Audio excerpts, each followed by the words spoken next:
my husband Trevor is on the far side, and we have 5 kids. The morning came, we put them into the back of our minivan.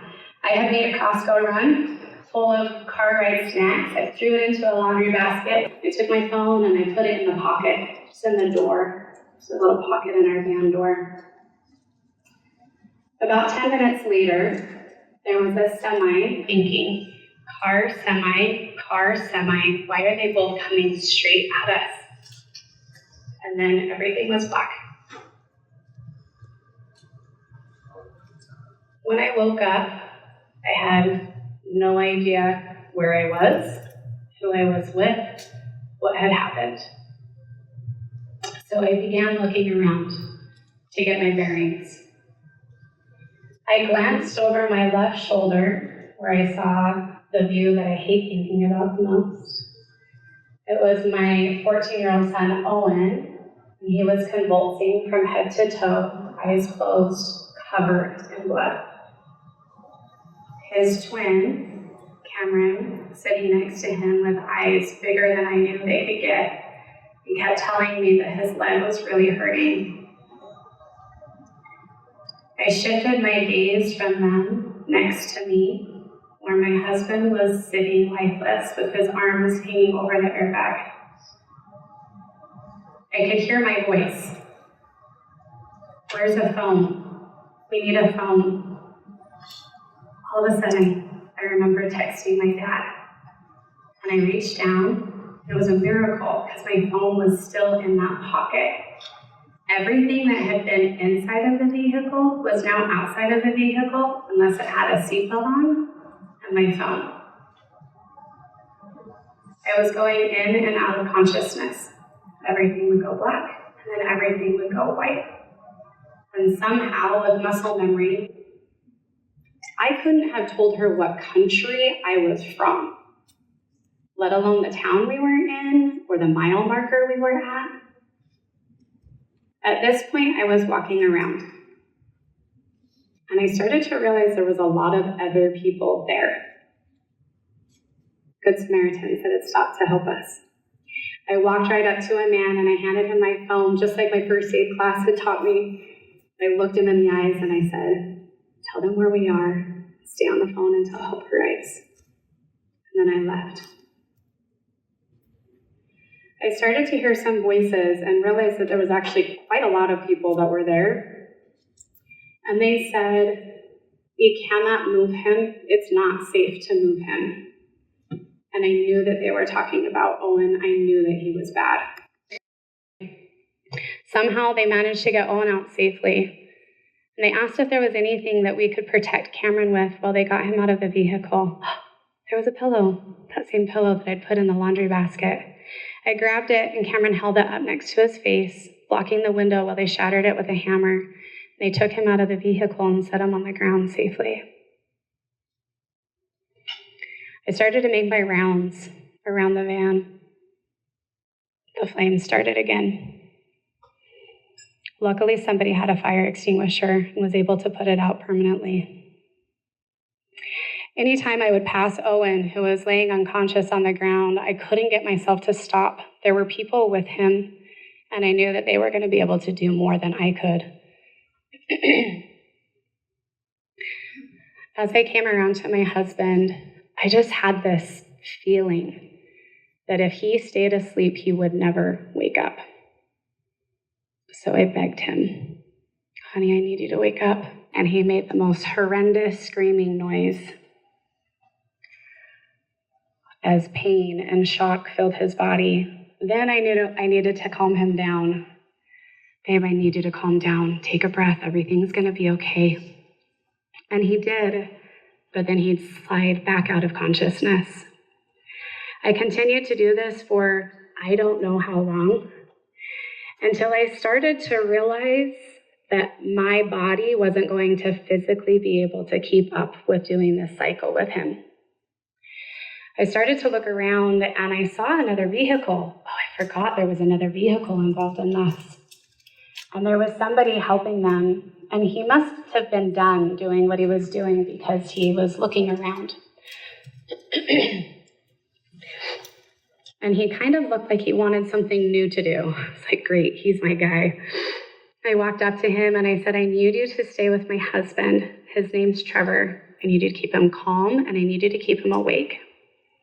His face just inches away from my husband's face, where he did. He kept him calm and he kept him awake. Just outside of that driver's window is where Cameron was sitting.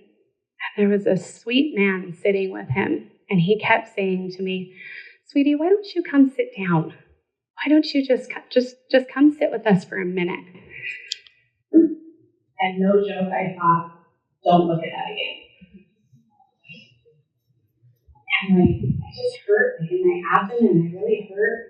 I said, okay, maybe sitting will help. He had been on a motorcycle, so he laid out his jacket. He said, sit right here with me. I went to sit down and was like, oh, that hurts more. And then I went to lay down and was like, oh, that hurts even more. I'm just going to keep walking. So I got up and kept walking. Then I heard sirens. They frantically tried to assess the scene.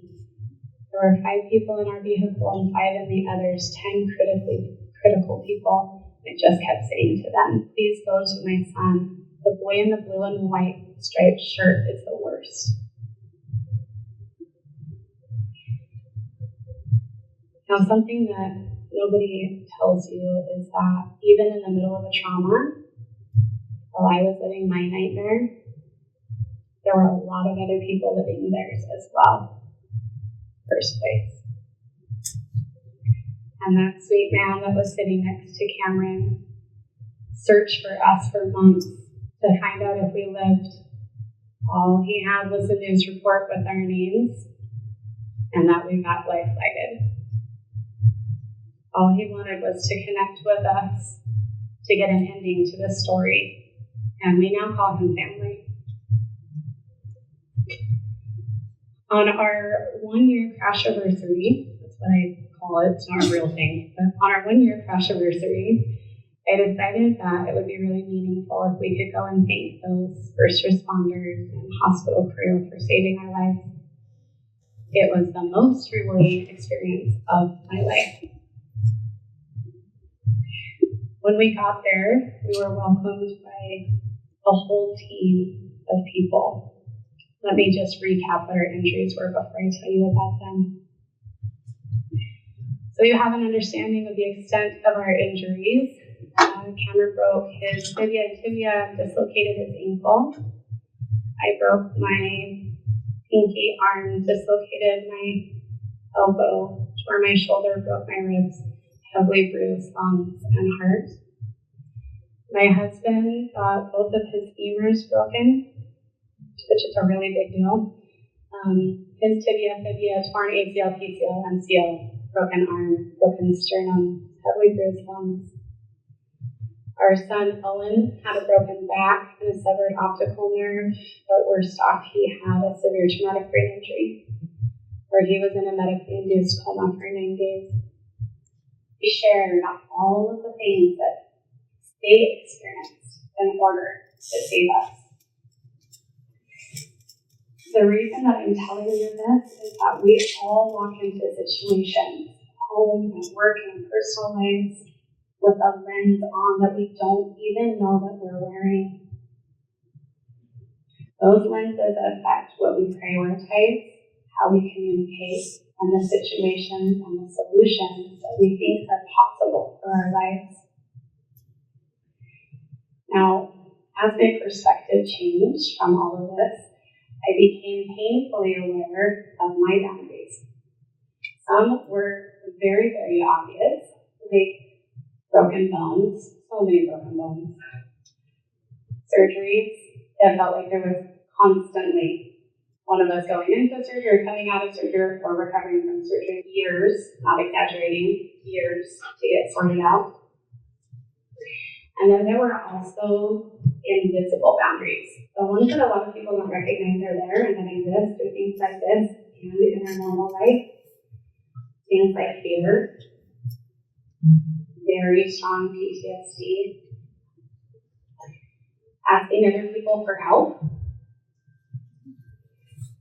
Our physical boundaries, some of those things that begging somebody to bring us a meal.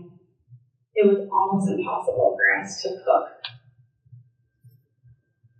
All of these things are the things that shape what is possible and what we think can happen next.